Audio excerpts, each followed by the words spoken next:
A very good evening to all of you. So today we have gathered again to continue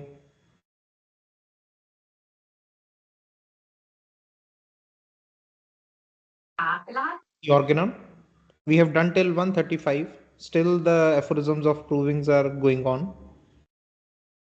So today we will move from the provings to the prover. We will talk some things about what kind of prover a person should be, and we will try to understand more things in a little deeper, the deeper meanings of some things as we go ahead in our understanding of the organon. Because like I have talked about this earlier also, organon is something which cannot be understood by a superficial reading. It has many layers to understand. Like when we did the sixth aphorism, the unprejudiced observer. So it usually, if we see that the aphorism is basically about the what is the meaning of an unprejudiced observer. But if you go more deeper, you can understand how to become an unprejudiced observer, how to become a good observer, how to become an observer which can see through the things which are happening and he can go to the things which are beyond. So there are many deeper meanings when we go, when we stay for some time on the text, when we stay for some time on the words and try to understand what Dr. Hahnemann is trying to relay to us. So with that, we will start with the organon.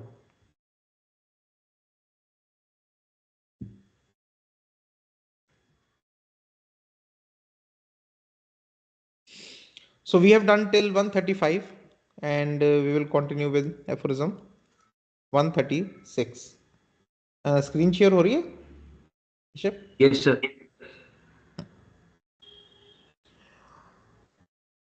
So although has been said, a medicine on being proved on healthy subjects cannot develop in one person all the alterations of health it is capable of causing, but can only do this when given to many different individuals.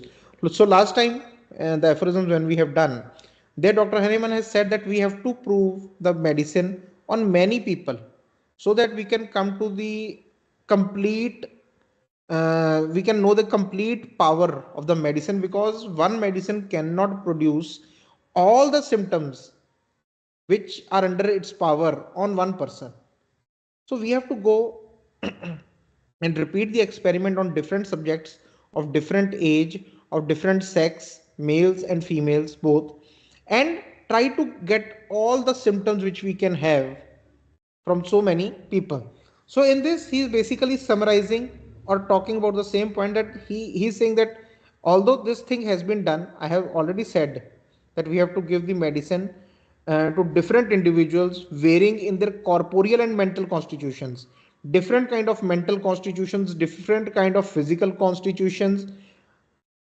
We have to give the medicine who have different kind of individualities, because then only we can see that this complete array of symptoms which a medicine can produce.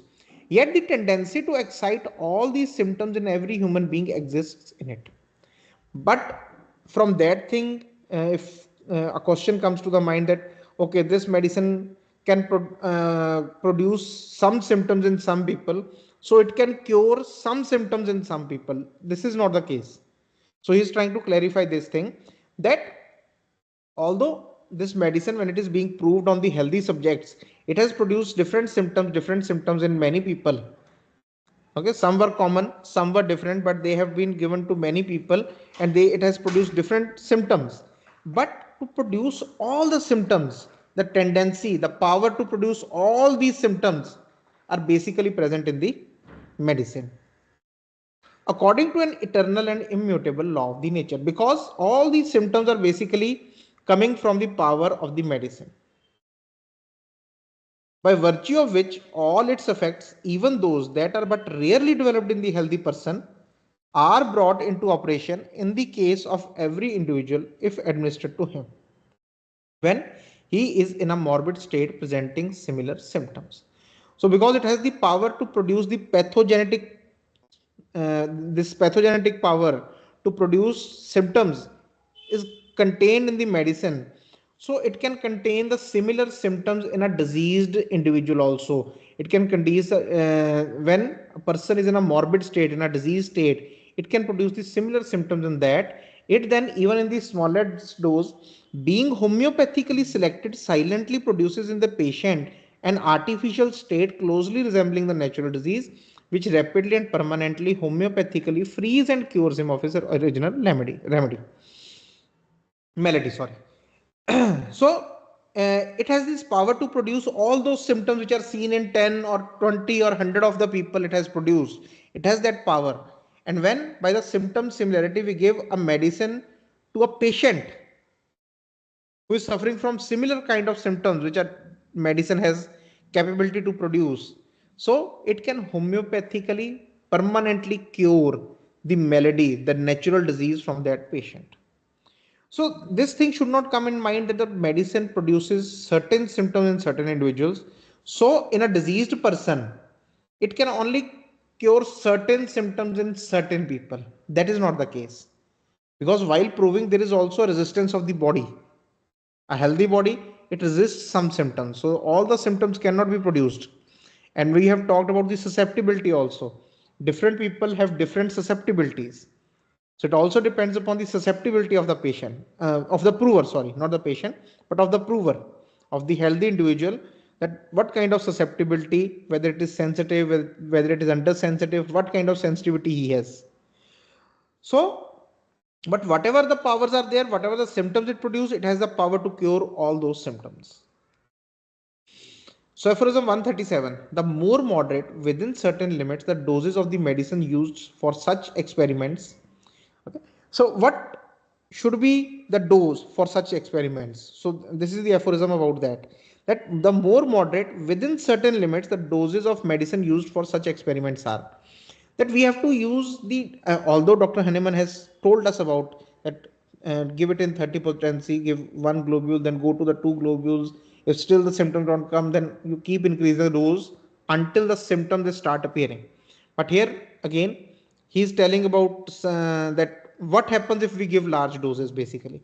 So we have to give the moderate dose within certain limits, provided we endeavor to facilitate the observation by the selection of a person who is a lover of truth.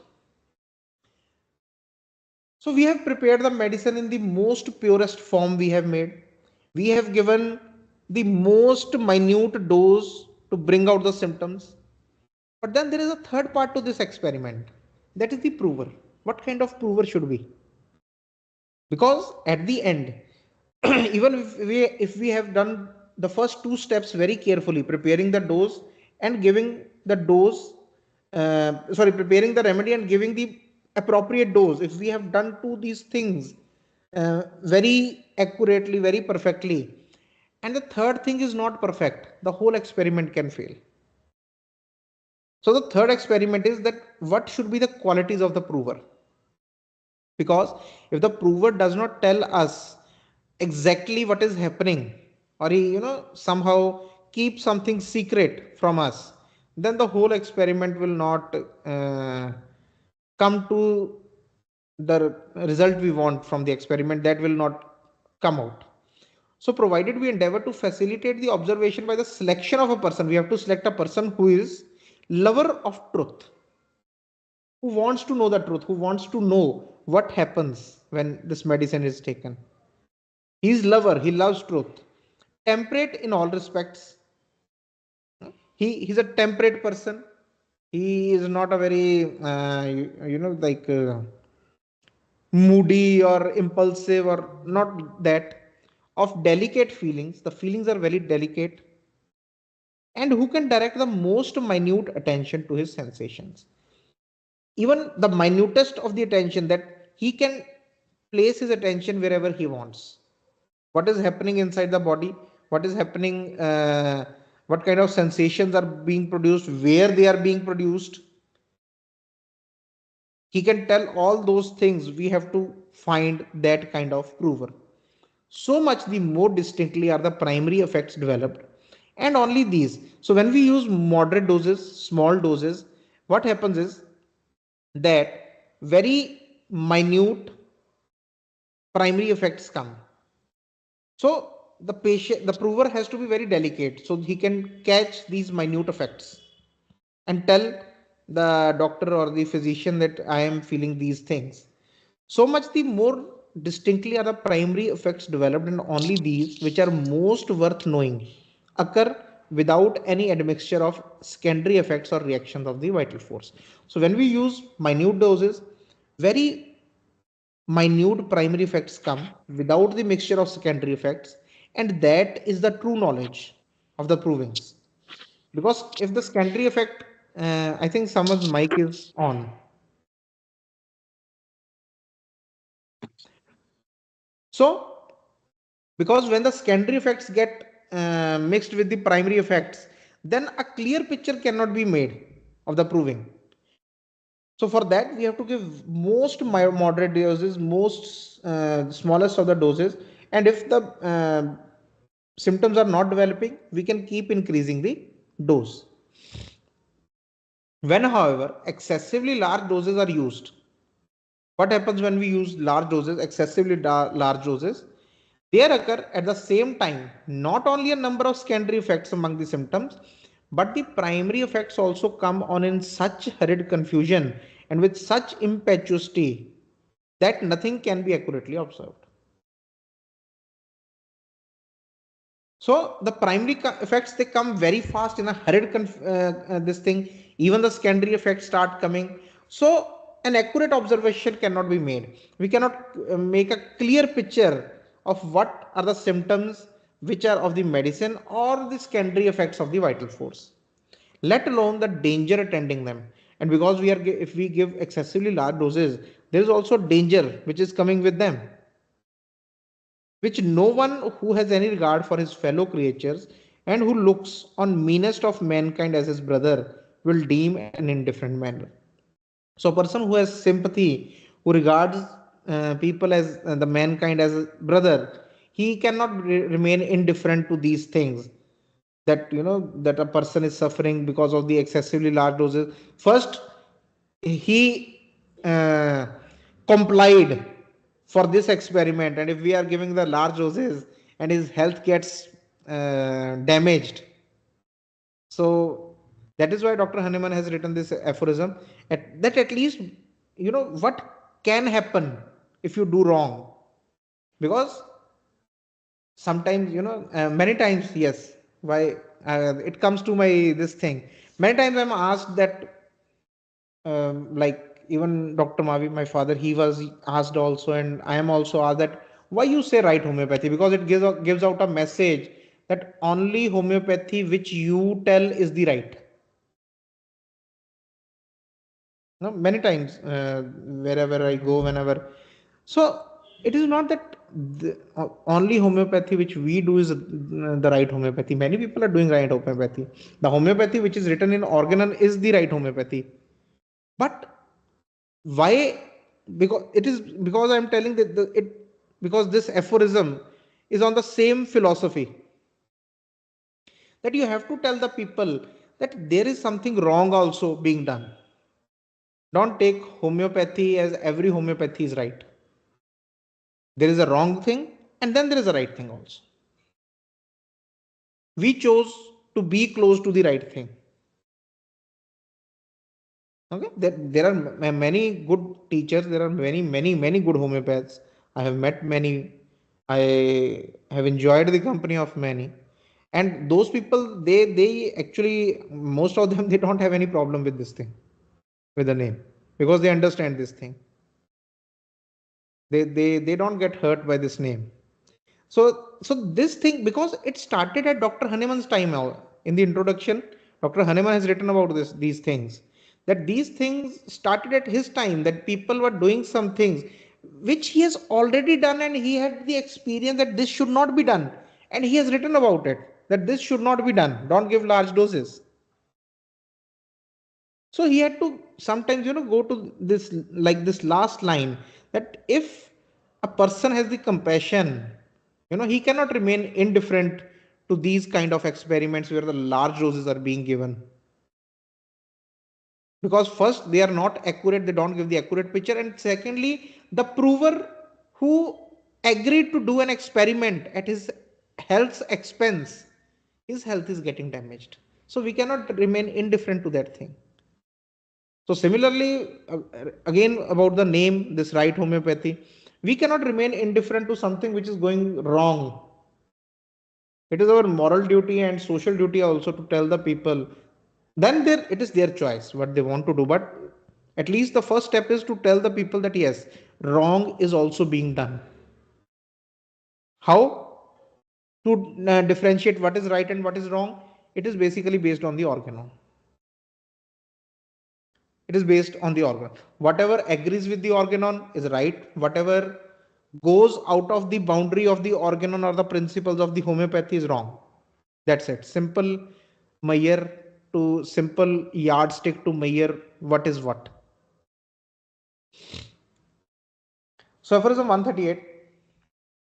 All the sufferings, accidents, and changes of the health of the experimenter during the action of a medicine, provided the above conditions, the conditions from aphorism 124 to 127, essential to a good and pure experiment are complied with. So if we have complied with all the conditions given in aphorism 124 to 127, how a proving should be done, and the experiment is very pure, then all the sufferings which the patient, the prover has gone through, any kind of sensations, some eruptions, some dearrangements, anything which the prover has gone through, any accidents also, if the prover had fallen from the stairs, if he had got some injury, on which side he has got the injury, and any change of the health are solely derived from this medicine. So those all things occur under the pathogenetic powers of the medicine and must be regarded and registered as belonging peculiarly to this medicine. Now I will stop for some time here and I will talk about the accident part. Many times when we talk about the accident, that accident should be given value, like what kind of accident a patient has gone through, or some kind of accidents repeatedly is happening in patient's life. Now I'm not talking about the prover, I'm talking about the patient. Why accidents? Accidents are not random happenings.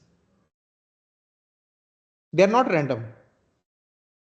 There is basically a diseased process going on behind it, that a person has gone through the accident.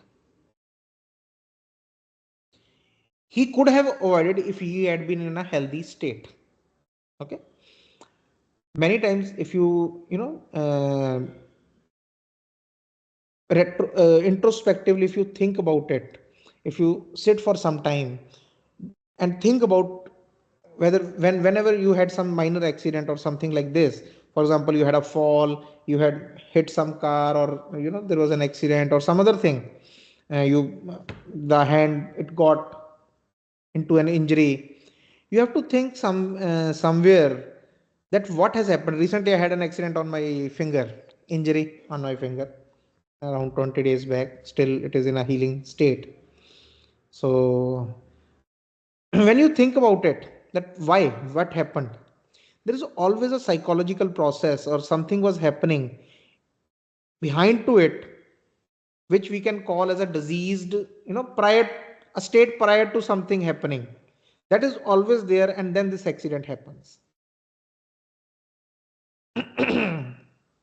So similarly, when we are prescribing the medicine, we have to take into consideration, whenever we are basically proving the medicine, then also it has to be taken under the action of the medicine. In patient in disease state, it has to be taken under the action of the disease. It is a disease, the sora which is running behind is the cause for these kind of accidents, and registered as belonging peculiarly to this medicine as symptoms of this medicine, even though the experimenter had observed a considerable time previously the spontaneous occurrence of similar phenomenon himself. Although some time ago the prover he might have experienced this kind of phenomenon him, okay, but when this process is going on, when the medicinal process is going on, it has to be considered under the action of the medicine. Why? The reappearance of these during the trial of medicine only shows that this individual is, by virtue of his peculiar constitution, particularly disposed to have such symptoms excited in him. So this also tells that this particular person, for example, long back a prover had an episode of diarrhea, long back, like 6 months, 10 months. Now he's proving the medicine, he's proving sulfur. So after taking the sulfur, he starts having diarrhea again. Somewhat like the diarrhea which he had, the characteristics of the diarrhea are same as he used to have 6 months, 10 months back. So this only means that this particular person has the disposition to produce this symptom, and because the medicine was given to him, it has been excited in him. The medicine became an exciting cause for the reappearance of the same symptom. So again, it comes under the action of the medicine. That medicine has the power to excite the symptom in this particular constitution. So in this case, they are the effect of the medicine. The symptoms do not arise spontaneously while the medicine that has been taken is exercising an influence over the health of the whole system but are produced by the medicine. So the medicine, they do not come randomly or they do not arise spontaneously on their own under the action of the medicine when the medicine is being proved. They always come because the medicine is basically putting an influence on the health of the patient or of the prover, sorry.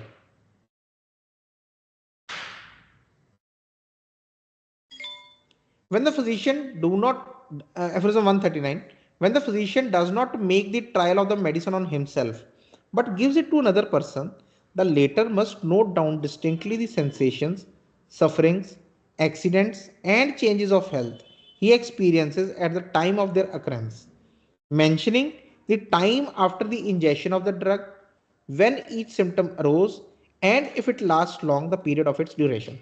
So, when a physician has been doing a trial of medicine on someone, that prover has to note down everything, all the sensations, all the sufferings, any kind of accident, and we have to tell them ahead that even the accidents, don't think that it is happening randomly. Okay, you have to understand that like the prover has to understand that anything after he has started taking the medicine, anything which is happening, even some symptom he had, it he has to note it down, mentioning the time after the ingestion of the drug, after taking the medicine, how long after it the symptoms started arising, and how long it lasted, and what was the period of its duration.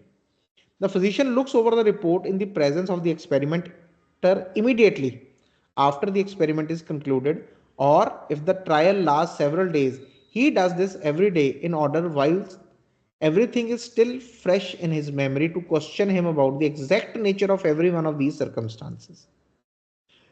So finally,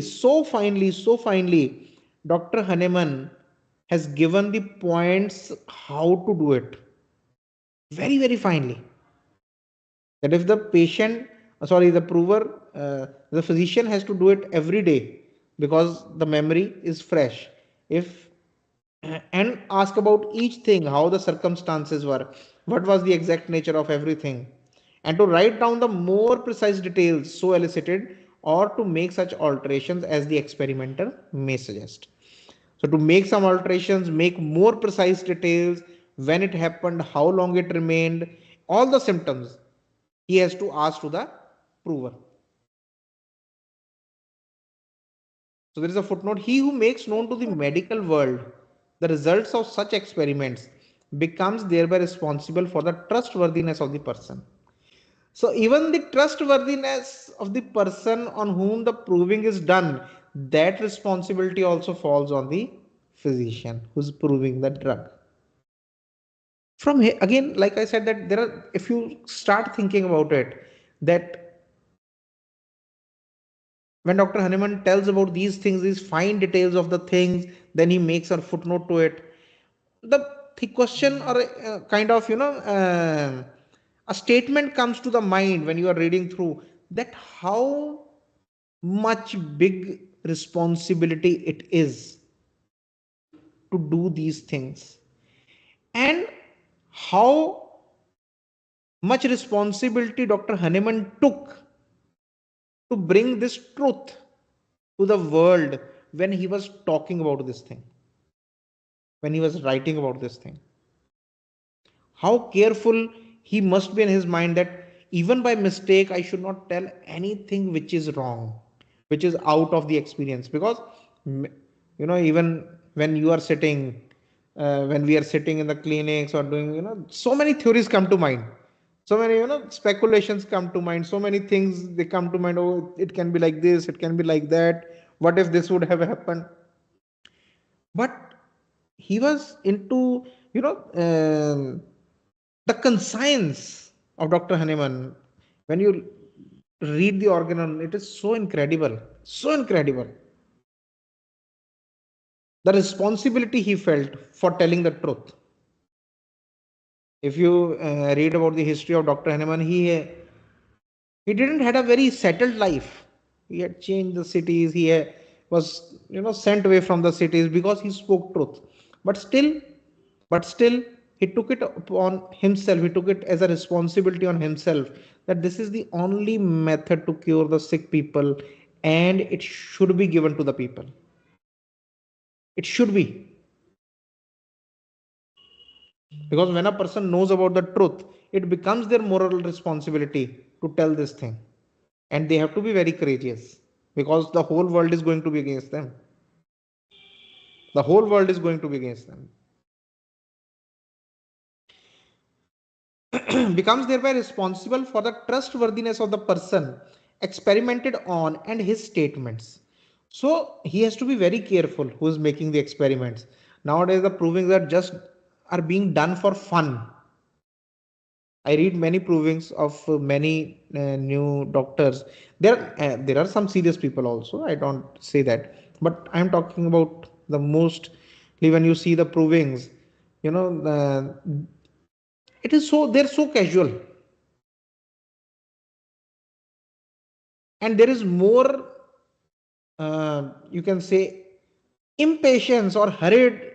They're very hurried to publish it first without verifying it. Even a medicine, I was reading about a new medicine, some new medicine which was proved only on four people, only on four people, and they published it.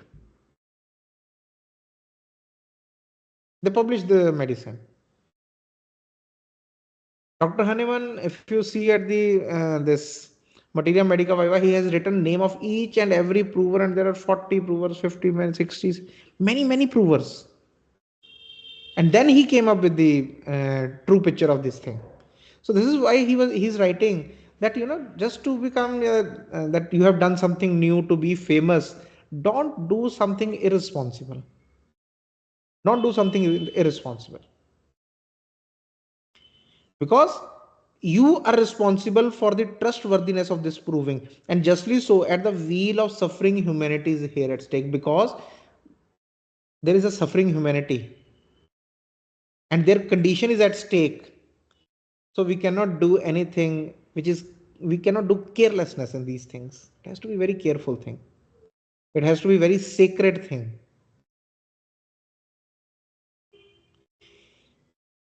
Aphorism 140. If the person cannot write, the physician must be informed by him every day of what has occurred to him. So because at that time there were many people who were not able to write. They can speak, but they were not able to write. So for those, he said that physician should take a note from them every day how it has happened and how it took place. What is noted down as authentic information on this point, however, must be chiefly the voluntary narration of person who makes the experiment, nothing conjectural, and as little as possible derived from the answers to leading questions should be admitted. Okay. So first of all, one has to write only those words or things which the person, the prover, has narrated voluntarily, chiefly the voluntary narration, which he has voluntarily narrated that this has happened. And anything conjectural, anything fictional should not be added to it. And as little should be added the information which you got from the leading questions. Anything about the appetite, did you felt appetite today? These kind of questions should not be asked. And the information should not be added from these kind of questions. Everything must be ascertained with the same caution as I have counseled above for the investigation of the phenomena and for tracing the picture of the natural disease. So he's saying that everything should be taken very cautiously, very carefully, as I have told in the aphorisms of case taking, that when you are taking a case, when you are basically investigating the phenomena of the natural diseases, you have to be very cautious about asking everything. Don't ask the leading questions. Let the voluntary narration come to you. So, in the same way, we have to note down everything. But the best provings of the pure effects of simple medicines in altering the human health and of the artificial diseases and symptoms they are capable of developing in the healthy individual are those which the healthy, unprejudiced, and sensitive physician institutes on himself with all caution and care here enjoined. So, Dr. Hahnemann here says in 141 that the best prover is basically as a healthy, unprejudiced, and sensitive physician himself. If a proving is done by the physician on himself, that will be the best. Why? We'll come to that part. That will be the best way to know about the powers of the medicine. He knows with the greatest certainly the things he has experienced in his own person. Because when it is happening with him, he can be very, very, very certain that these are the things and these are the symptoms which are coming. So, footnote to aphorism 141. And this is how Dr. Hahnemann actually did the provings. He always proved the medicine on himself, did took all the knowledge from the proving, whatever he had, and then to add some things to them, he would, prove on the other people. Many times reprove if he felt the same phenomena in him. So he has gone to so much, you know, pain to get all this information. It's so big thing he has done. If you could imagine that, in his lifetime. So footnote to aphorism 141. Those trials made by the physician on himself have for him other and inestimable advantages. So when the physician makes trial on himself, there are other advantages also. What are those advantages? In the first place, the great truth that the medicinal virtue of all drugs, whereon depends their curative power, lies in the changes of health he has himself undergone from the medicines he has proved. So the first thing is that you get a first hand information about the power of the medicine. What kind of changes, what kind of sensations, what kind of the symptoms the medicine can cure, produce and cure. So you get the first hand knowledge about that thing. And the morbid states he has himself experienced from them becomes for him an incontrovertible fact because he has already experienced it. For example, if you have experienced the nausea, you will certainly know when some person will tell in some language that he is feeling nausea. There can be many ways, like I'm not feeling good here. We know that nausea happens here or sometimes here also. So he will say, I'm not feeling good here. There is something, coming up. So it will strike to, okay, he's suffering from nausea. So there is an incontrovertible fact which a person uh, has the first hand knowledge. The physician will have the first hand knowledge of that thing. Again, by such noteworthy observations on himself, he will be brought to understand his own sensations, his mode of thinking, and his disposition. The foundation of all true wisdom, Naughty Sutan thou thyself. You know?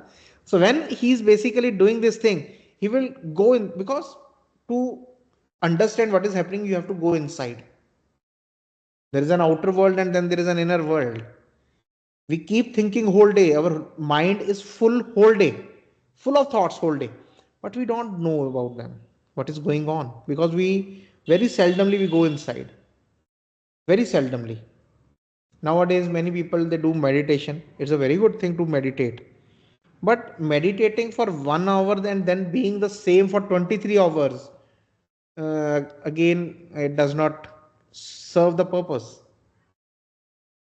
It is just like, a person goes to a religious place for 1 hour, he takes God's name, he, sings God's name. When he comes out, he do all the bad things for the next 23 hours. So it does not make any sense. So meditation is a way to know how I have to be for the next 23 hours. That I will try to be in this state where I am watching myself, knowing myself. So the second advantage of the proving when a physician is doing on himself, he goes inside because he has to look at the sensations what are happening. He has to see his mode of thinking, what kind of disposition he is, and he will be also trained to be what every physician ought to be, a very good observer, a good observer. Because this is how you, like I always say, that if you want to know psychology, you have to know yourself. You have every detail of psychology in yourself. You are psychology yourself. You are the psyche yourself. So, how to become a good observer? The more you know about yourself, the more you know about how you are thinking, what is going on, what are your sensations, what are you feeling, why you are feeling. Because when you know that you are feeling this, the question will automatically come: why I am feeling like this? So this makes a physician a good observer also. All our observations on others are not nearly so interesting as those made on ourselves. When we are observing the people and when we are observing ourselves, you know, the observations which are made on ourselves, we are very conclusive about those observations. We know what is happening. On others, it is might be or might not be. The observer of others must always dread lest the experimenter did not feel exactly what he said. So when we are observing others, we are not very sure whether the information coming is right or wrong, or lest he did not describe his sensation with the most appropriate expression. Then again, there is a fear that whatever the person is expressing, the prover is expressing, that might not be the full what he felt. But when you yourself are feeling that thing, that can be written down in all those expressions which you are feeling. He must always remain in doubt whether he has not been deceived, at least to some extent. So there is always a doubt in the mind that, maybe the information was not proper. These obstacles to the knowledge of the truth, which can never be thoroughly surmounted in our investigations of the artificial morbid symptoms that occur in others from the ingestion of medicine, cease entirely when we make the trials on ourselves. So these obstacles to getting the knowledge of the medicine, they basically completely go away because now we are proving the medicine on ourselves. He who makes these trials on himself knows for certain that what he has felt, and each trial is a new inducement for him to investigate the power of other medicines. So he can very certainly write down what he has felt, the physician, and every trial, every new remedy which he tries to investigate, he has the old knowledge also, and now with a new investigation, he can know about uh, new powers of the other medicines. He thus becomes more and more practiced in the art of observing. So the more he do, he will become more practiced, more better in the art of observing. And such importance to the physician by counting to observe himself, the one on whom he can most rely and who will never deceive him. Because we cannot deceive ourselves even if we want to. We know deep inside what is happening, and we know that this is right and this is wrong. So we cannot deceive ourselves. So, and we can, the only person which we can rely completely is also on ourselves. And this he will do all the more zealously as these experiments on himself promise to give him a reliable knowledge of the true value and significance of the instruments of cure that are still to a great degree unknown to our art. and he will do it more zealously, with a more perfect way, with a more passion, when he starts gaining this knowledge. Because when you start knowing about some remedy, you want to know more. When knowledge starts coming to you, you want to have more knowledge.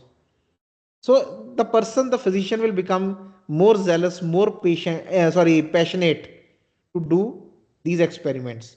Let it not be imagined that such slight indisposition caused by taking medicines for the purpose of proving them can be in the main injurious to health. Now this is also very important, that when the provings are done, you know like, if we know about the primary action and secondary action of the medicine, so when the provings are done, a primary action is induced, it remains for some time, and then the vital force, it basically overpowers it and removes it from the body. So there is no permanent injury to the health, there is no injury at all to the health. Only the symptoms come for some time, and they are removed from the body, they are removed from the system by the vital force. Experience shows on the contrary.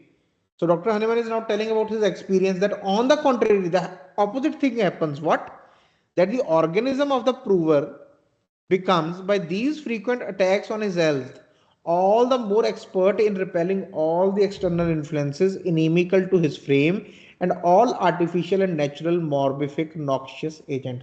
So the contrary, the opposite thing happens, that the immunity of the body, or the strength of the body, by these repeated small attacks of the proving, it becomes more learned. It gets the knowledge how to repel these attacks. It becomes more expert in repelling all the external influences. And while doing the proving, there came a state of Dr. Hahnemann. I think he writes it in his lesser writings, I think, where he wrote that I have become free of Sura.